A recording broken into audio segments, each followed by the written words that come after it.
In the vast kingdom of Persia, under the rule of King Xerxes, God was quietly at work through a young woman named Esther. This story is not just about the queen, but about courage, faith in God's presence in difficult times. Part 1. Esther becomes queen. King Xerxes held a grand banquet and commanded Queen Vashti to appear before his guests. But Vashti refused, and as a result, she lost her position as queen. Then the king searched for the most beautiful and wise woman to become the new queen. Among many young women, Esther, a Jewish orphan raised by her uncle Mordecai, was chosen for her beauty and graceful character. Without revealing her Jewish identity, Esther became the queen of Persia. Part 2. A threat against the Jewish people.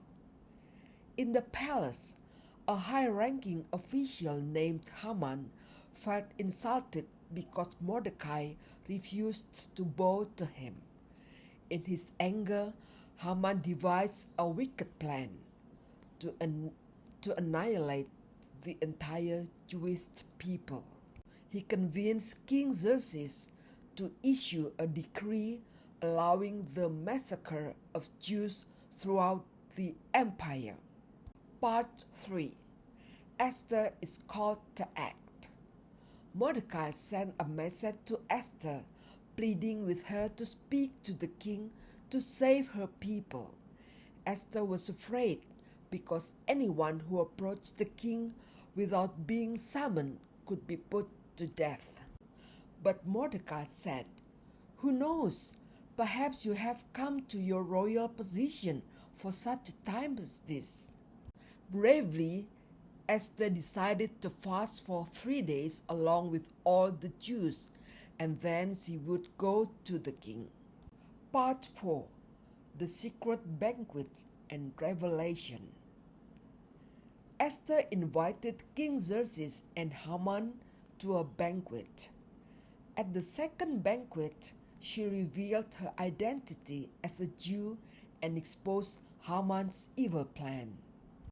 The king was furious and ordered Haman to be executed on the gallows he had prepared for Mordecai. Part 5. The Jewish people are saved. The king reversed the previous decree and allowed the Jews to defend themselves.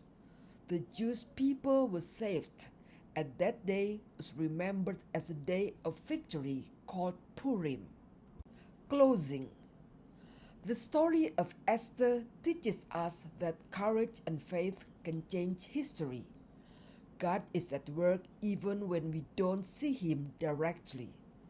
And sometimes we are called to act for a greater good, perhaps like Esther, for such a time as this.